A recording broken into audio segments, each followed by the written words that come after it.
কিন্তু দুঃখজনক হলেও সত্য যে গত 16 বছর রাজনৈতিক দলীয়করণ যেভাবে গ্রাম পর্যায় পর্যন্ত পৌঁছে গেছিল, আজ 16 বছর পর ফ্যাসিজম থেকে মুক্ত হয়ে এই সমস্ত সেকুলার, অন্যায়পরায়ণ, আত্মমর্যাদাহীন, আত্মসম্মানহীন মুসলমানেরা, দুর্বল গোলাম মুসলমানেরা তাদের ওই সমাজ, ওই গ্রামগুলোতেই আরেকটা লেজুর ভিত্তিক দলকে চাঁদাবাজি করার, ক্ষমতার প্রদর্শনী করার, অন্যায় করার সুযোগ দিচ্ছে চোখের সামনে। সুযোগ ছিল বাধা দেওয়ার, দেখে যাচ্ছে, অথচ এখন বাধা দিলে বাধা দিতে পারবে।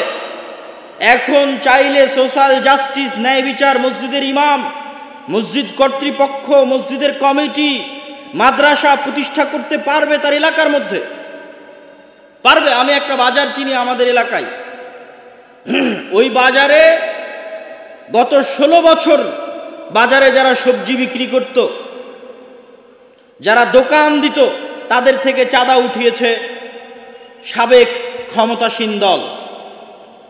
আর 1, 1.5 কি 2 মাস চাঁদা উঠানো বন্ধ ছিল। এখন আবার ক্ষমতায় যারা আসেইনি তাদের কর্মীরা চাঁদা উঠানো শুরু করেছে। অথচ ওই মসজিদ কর্তৃপক্ষ চাইলে, এখনো যদি চায়, বলে যে এই মসজিদের সাথে সম্পৃক্ত এই বাজারে যদি কিছু টাকা উঠাতেই হয় তো মসজিদ কমিটি উঠাবে, উঠিয়ে জনগণের কল্যাণে ব্যয় করবে। এতটুকু সাহসিকতা আপনাকে দেখাতে হবে। আপনি যদি মানুষের উপর হওয়া অন্যায়, জুলম বন্ধ করতে না পারেন, আল্লাহ আপনাকে কখনোই রাষ্ট্র ক্ষমতা দিবে না।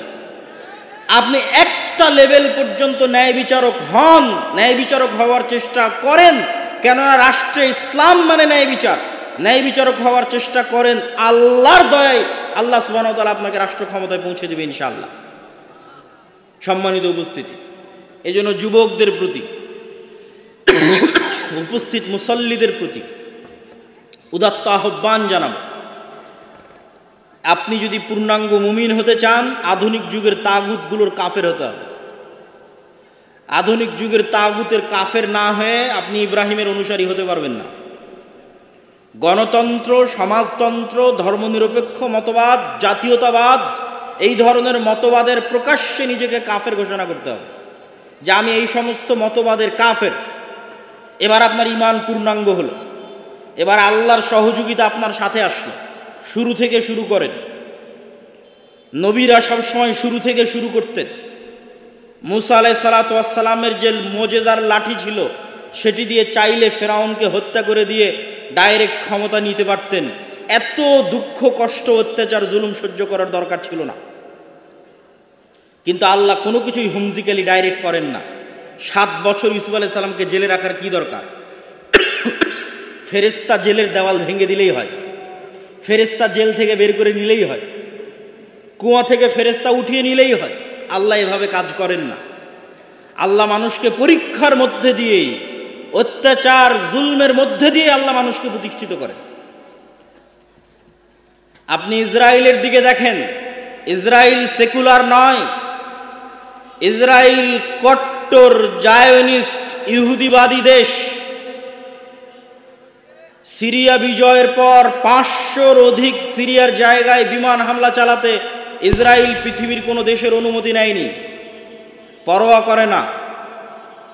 সে সেকুলারিজমে বিশ্বাস করে না, সে তার ভ্রান্তির ওপরেও তার দিনের ওপর কট্টর। আমি যখন আজকের জেনজি যারা ফেসবুক, ইউটিউব, টিকটকে ভারতকে নিয়ে হাসাহাসি করে, তখন আমি তাদেরকে নিয়ে হাসাহাসি করি। কেন? তারা ভারতকে নিয়ে হাসাহাসি করে ভারতের স্বাস্থ্য ব্যবস্থা বা ভারতের যে পাবলিক টয়লেট, শৌচাগারের ব্যবস্থা, আর অনেক কিছু এগুলো নিয়ে হাসাহাসি করে। আর আমি হাসাহাসি করি ভারতের দম আছে, তাই ভারত তার ভ্রান্তির ওপরেও হিন্দুত্ববাদীর উপর টিকে আছে। তুমি মুসলমান কাপুরুষ, তাই তোমার দেশে ইসলাম বাস্তবায়ন করতে পারো না।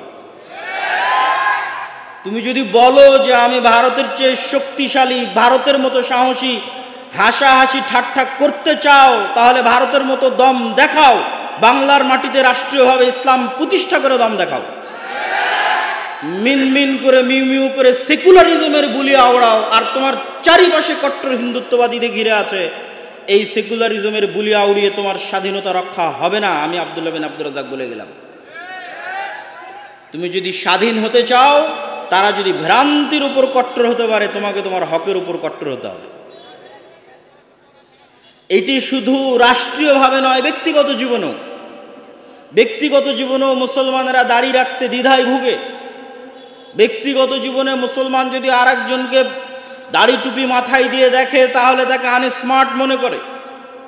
ব্যক্তিগত জীবনেও মুসলমান যার গলায় প্যান্ট শার্ট টাই দেখবে, তাকে স্মার্ট মনে করবে। ব্যক্তিগত জীবনেও মুসলমান যাকে ইংরেজি বলতে দেখবে, তাকে স্মার্ট মনে করবে। ব্যক্তিগত জীবনেও মুসলমান যে ইংরেজি জানে না, তাকে আনস্মার্ট মনে করবে। ব্যক্তিগত জীবনেও সে তার নবীর দ্বীনের উপর, নবীর সুন্নাতের উপর হেজিটেটেড, দ্বিধাহীনতায় ভুগে, সিদ্ধান্ত নিতে পারে না। সুতরাং ব্যক্তিগত জীবনেও সে পরাজিত। কেননা একটা ইহুদি দাড়ি রাখার সময় চুল পরিমাণও পরোয়া করে না যে পৃথিবীর কে কি কল্পনা করবে। এই জন্য ইহুদি শতকরা 90% বেশি ইহুদি দাড়ি রাখে। আর মুসলমান চিন্তা করে যে মানুষ কি বলবে, তো আর ভারত নিয়ে হাসাহাসি করার কি আছে, ওই তো গোলাম। ওরা তো অন্তত নিজের দিনের উপর কট্টর এবং স্বাধীন। তুমি যেই দিন তোমার নবীর আদর্শের উপর কট্টর হতে পারবে তাদের মতো, সেই দিন তুমি স্বাধীন। আর যতদিন তোমার নবীর দ্বীনের আদর্শের উপর কট্টর হতে পারবে না, ততদিন মনস্তাত্ত্বিক কলোনিয়াল গোলামির শিকার, মনস্তাত্ত্বিকভাবে ঔপনিবেশিক গোলামির শিকার। সম্মানিত উপস্থিতি, শুধু তাই নয়, বর্তমান আমেরিকায় যারা ক্ষমতায় এসেছে, ট্রাম্প প্রশাসন, তারাও ধীরে ধীরে ডানপন্থী খ্রিস্টান বা কট্টর খ্রিস্টান পন্থার দিকে এগিয়ে যাচ্ছে। সেটা একদিক থেকে আবার ভালো। কোন দিক থেকে ভালো? কেননা ধর্ম মানেই সেখানে LGBTQ বা সমকামিতার মতো পরিবার বিদ্বেষী বিষয়গুলো আশ্রয় পাবে না। এই জন্য ইলন মাস্ক সে LGBTQ এর কট্টর বিরোধী। এই জন্যই সে ডোনাল্ড ট্রাম্পের সাথে রাজনীতিতে অংশগ্রহণ করেছে এবং তারা তাদের শিক্ষা ব্যবস্থায় বাইবেলকে অন্তর্ভুক্ত করছে। এবং ধীরে ধীরে কিভাবে কট্টর খ্রিস্টান ডানপন্থীর দিকে এগিয়ে যাওয়া যায় সেই পরিকল্পনা চলতেছে। কিন্তু শুধু মুসলমানদের কাছে যখন আসবেন, এই বাংলাদেশ আর এই পাকিস্তান আর এই মুসলিম দেশগুলো ইসলামের নামের উপর তৈরি হলো, অথচ এই মুসলিম দেশগুলো সবচেয়ে বড় সেকুলার নিজেদেরকে দাবি করে, সবচেয়ে বড় সুফি এবং সাধু সাজতে চায়। এই জন্য আমি আব্দুল্লাহ বিন আব্দুর রাজ্জাক, প্রধান উপদেষ্টা ডক্টর ইউনূসের সামনে গিয়ে বলেছিলাম যে আপনারা কেন ডিফেন্স খেলতেছেন? সারা ভারত থেকে বলা হচ্ছে বাংলাদেশে হিন্দুদের উপর নির্যাতন হচ্ছে, আর আপনি মুখের ফেনা তুলে দিচ্ছেন, না ভাই দেখো আমার এখানে হিন্দুরা এত ভালো আছে, এত সুখে আছে, এত শান্তিতে আছে, এত ফেনা তোলার তো দরকার নাই, এত সুফি সাজার তো দরকার নাই। শুধু সারা পৃথিবীর সবাই জানে ভারতের মুসলমানেরা কি অবস্থায় আছে। আপনার যদি সাহস থাকে, তাহলে তারা যেমন বাংলাদেশে বসবাসরত সংখ্যালঘু হিন্দুদের পক্ষে আওয়াজ উঠাচ্ছে, দম থাকলে আপনি ভারতের সংখ্যালঘু মুসলিমদের পক্ষে আওয়াজ উঠান। বাংলাদেশের মাটিতে এরকম কোনো ইতিহাস নাই যে কোনো হিন্দুকে গণপিটুনি দিয়ে হত্যা করা হয়েছে, আছে? নাই।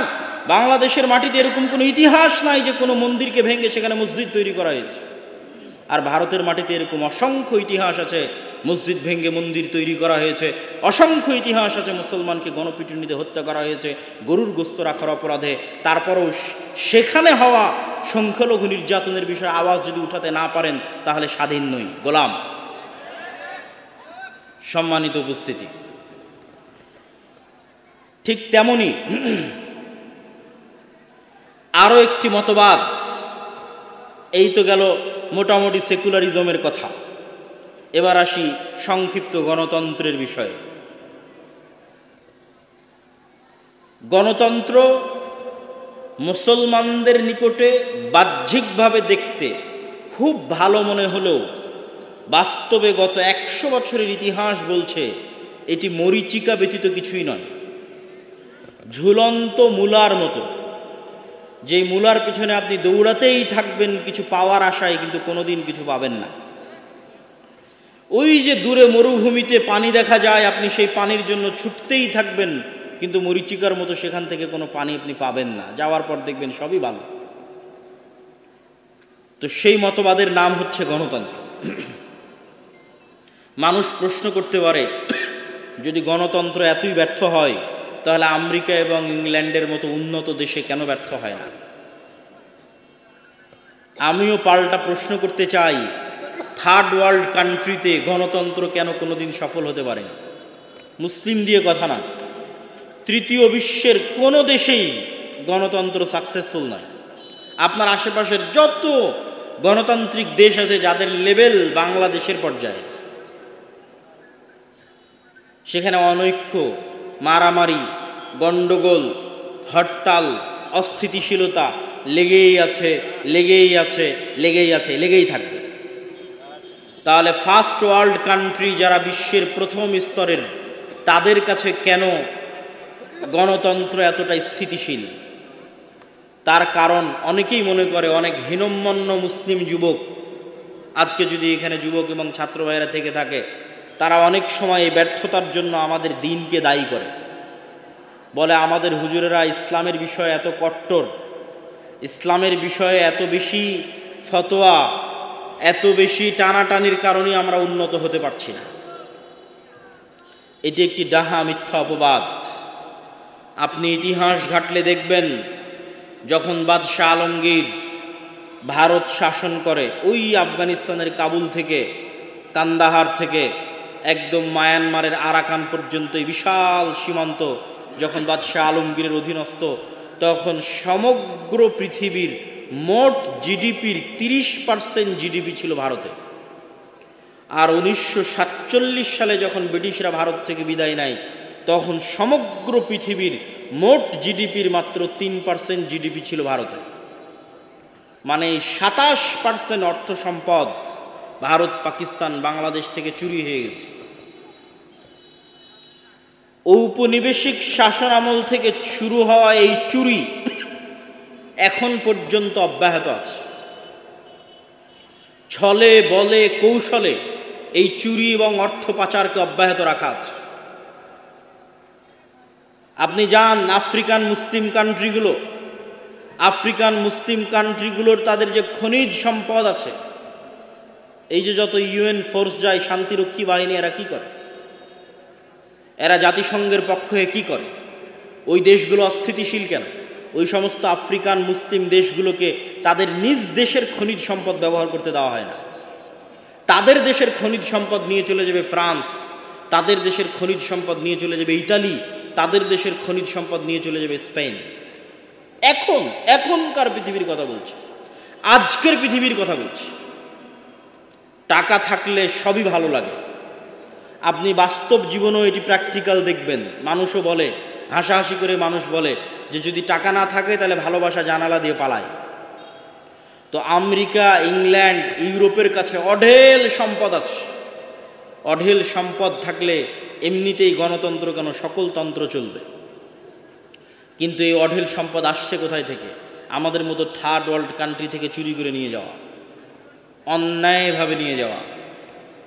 সম্মানিত উপস্থিতি, তাহলে আপনি প্রশ্ন করতে পারেন যে গণতন্ত্রের মাধ্যমেও যদি ইসলামের বিজয় না হয়, তাহলে আর কি মাধ্যম আছে যেই মাধ্যমে ইসলামকে আপনারা রাষ্ট্রীয় ক্ষমতায় দেখতে চান বা নিয়ে আসতে পারবেন বলে আপনারা দাবি করবেন?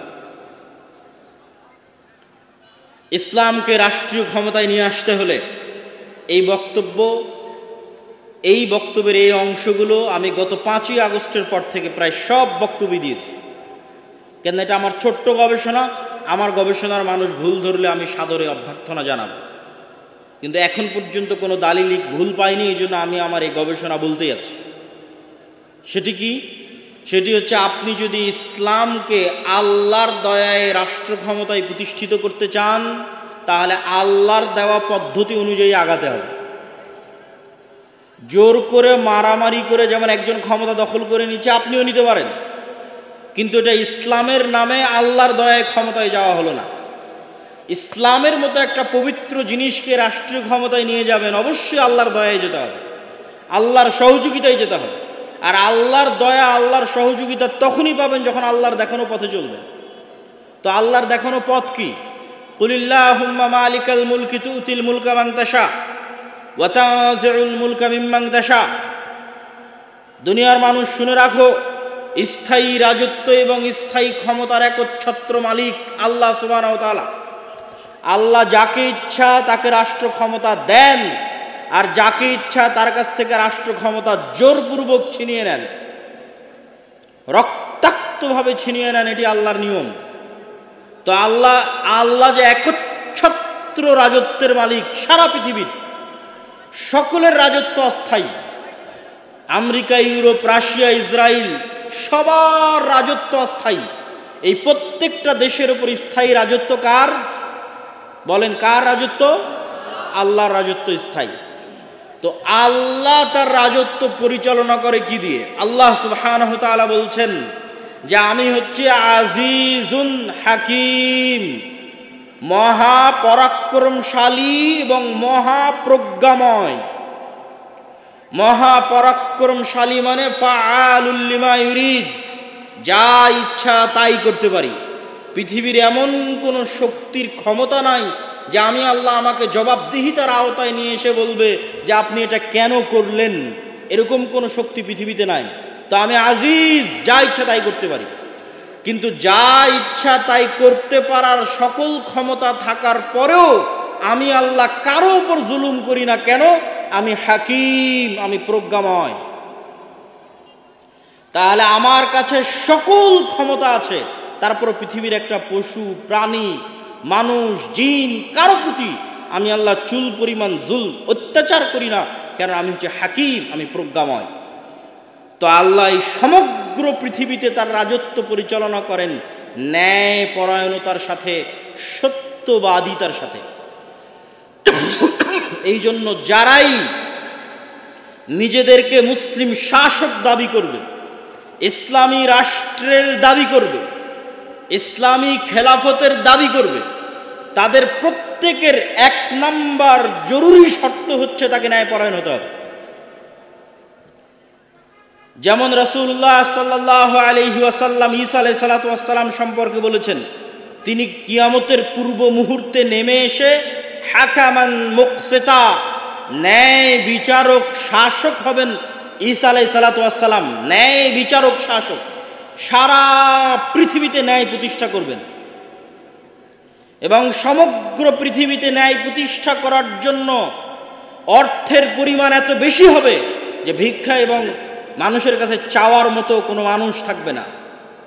তাহলে পৃথিবীতে আমরা যতজন গরিব আছি, এই বরদুল, কামারখন্দ, সিরাজগঞ্জে যত মানুষ গরিব আছে, প্রত্যেক মানুষের গরিব থাকার পিছনে জুলম, অত্যাচার দায়ী।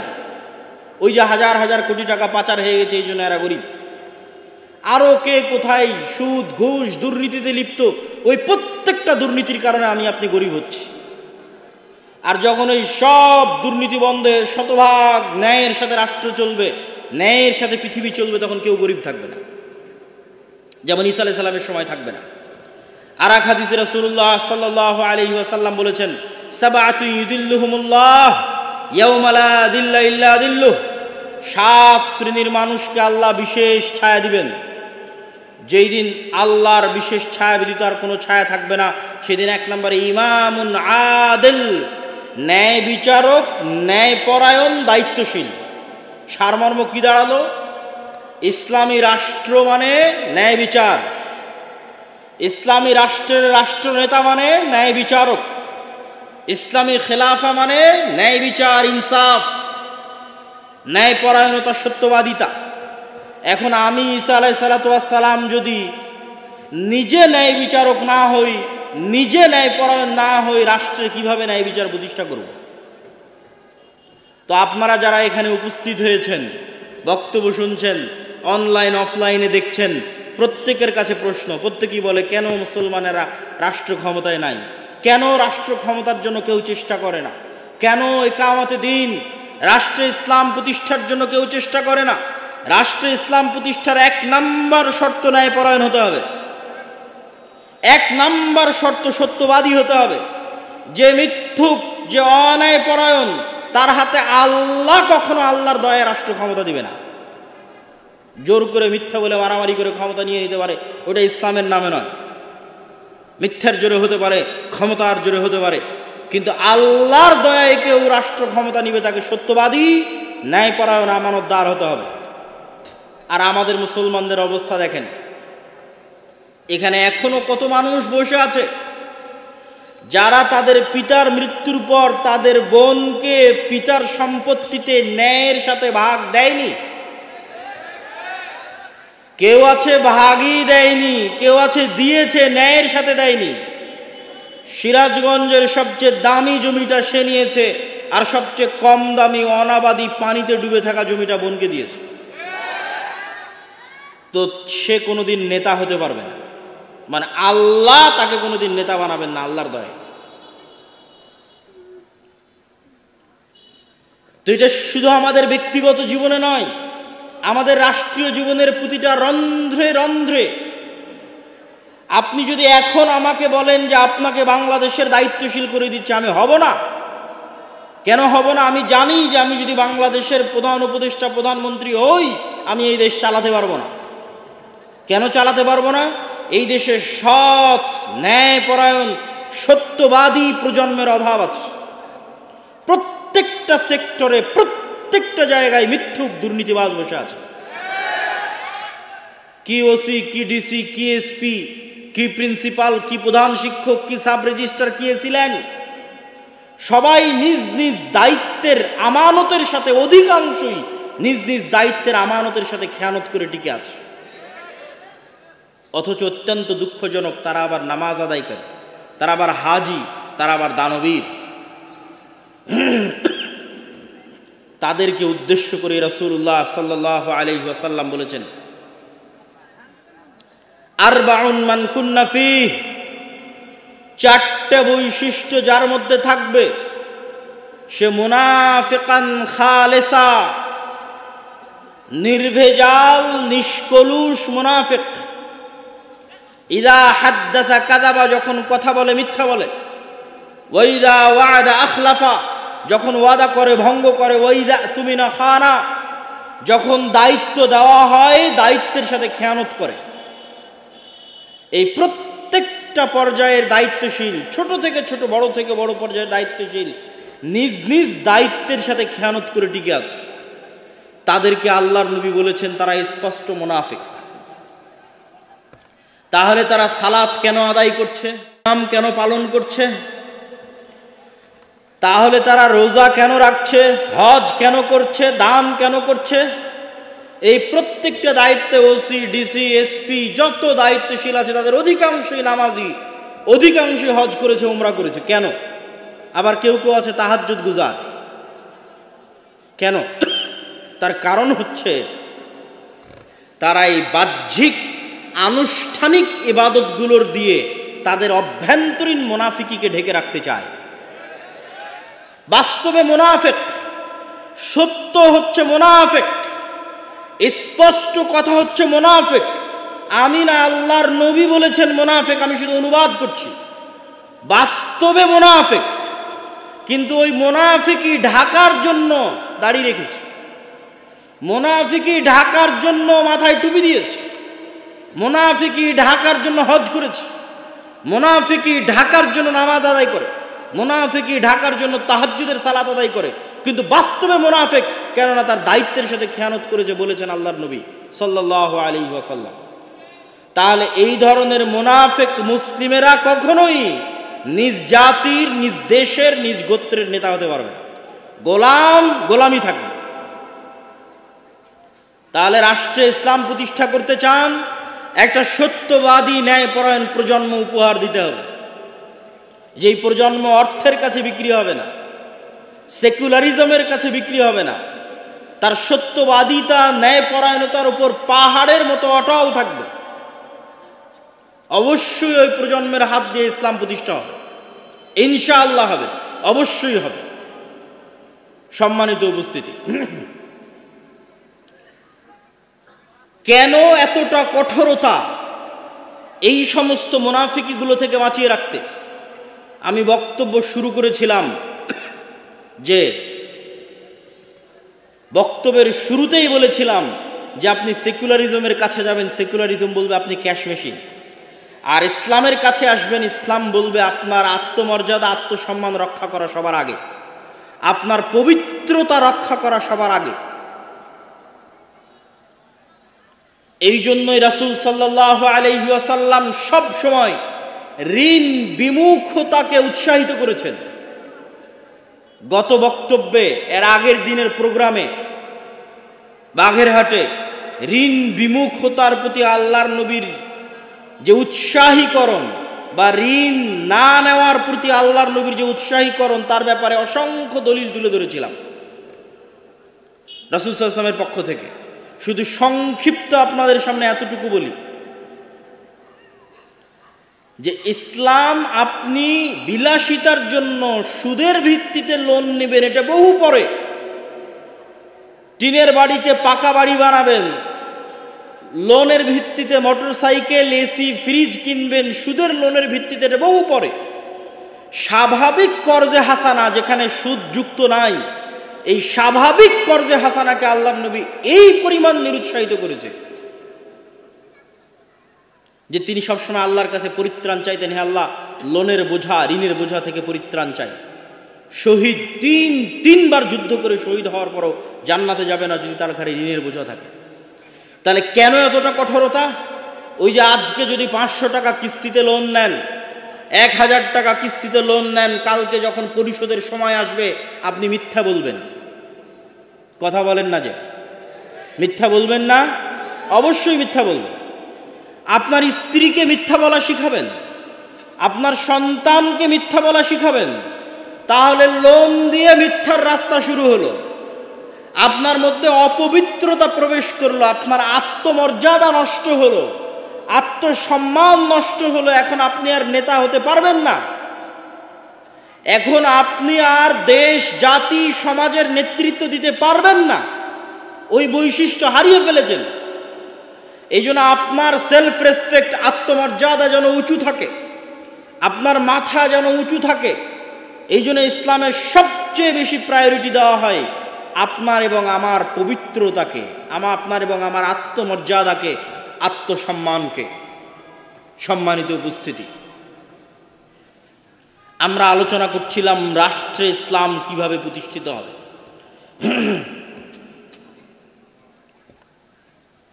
রাষ্ট্রে ইসলাম প্রতিষ্ঠা করতে চাইলে দ্বিতীয় তৃতীয় আমাদের যে করণীয়, দ্বিতীয় তৃতীয় আমাদের করণীয় হচ্ছে সোশ্যাল জাস্টিস, সোশ্যাল ইন্স্যুরেন্স প্রতিষ্ঠা করা। সোশ্যাল জাস্টিস কি? এই সোশ্যাল জাস্টিস সম্পর্কে বলে আমি আমার বক্তব্যের শেষের দিকে চলে যাব, আর সোশ্যাল ইন্স্যুরেন্স সম্পর্কে আর একদিন বলবো ইনশাল্লাহ। সোশ্যাল জাস্টিস হচ্ছে সামাজিক ন্যায় বিচার। হচ্ছে আগে যখন ব্রিটিশরা কেন্দ্রে ক্ষমতা দখল করেছিল দিল্লিতে, তখন আপনার বড়ধুলে আপনি কি করবেন এতদূর পর্যন্ত আসার ক্ষমতা ব্রিটিশদের ছিল না। তা আপনি অন্তত আপনার বড়ধুলের গ্রামে ন্যায় বিচার প্রতিষ্ঠা করবেন, এটাই হচ্ছে সামাজিক ন্যায় বিচার। আর এই সামাজিক ন্যায় বিচার প্রতিষ্ঠা করা মানে আমি ধর্মীয় বিষয়গুলো বুঝাইনি। সামাজিক ন্যায় বিচার প্রতিষ্ঠা করা মানে মানুষের সাথে সম্পৃক্ত হকের কথা বুঝিয়েছি। মানুষের সাথে সম্পৃক্ত হক বলতে, 1 মিনিট, আমার বক্তব্য শেষের দিকে আমি চলে এসেছি। মানুষের সাথে প্রতিষ্ঠিত ন্যায় বিচার মানে আপনার গ্রামে যদি যৌতুকের ভিত্তিতে বিবাহ হয়, আপনি বলেন এই যৌতুক গ্রহণ করাটা ন্যায় না অন্যায়? অন্যায়। এখন আপনারা মুসলমানেরা, হাজি, নামাজি, দানবীর মুসলমানেরা, এমনকি ইমাম যিনি বিবাহ পড়াচ্ছেন, কাজী, তিনিও এই অন্যায়ের সাথে সম্পৃক্ত হচ্ছেন।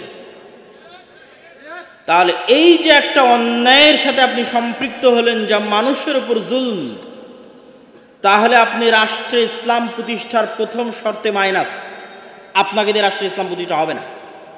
কেননা আপনি রাষ্ট্রে গেলে আপনিও দুর্নীতি করবেন, আপনি রাষ্ট্রে গেলে আপনিও মিথ্যা বলবেন, মানুষের উপর জুলুম করবেন, এটা আল্লাহ জানে। এই জন্য আল্লাহ তার দয়া আপনাকে রাষ্ট্র ক্ষমতায় নিবে না। তাহলে আপনি যদি রাষ্ট্রে ইসলাম প্রতিষ্ঠা করতে চান, ন্যূনতম আপনাদের সমাজে ন্যায় বিচার প্রতিষ্ঠা করুন।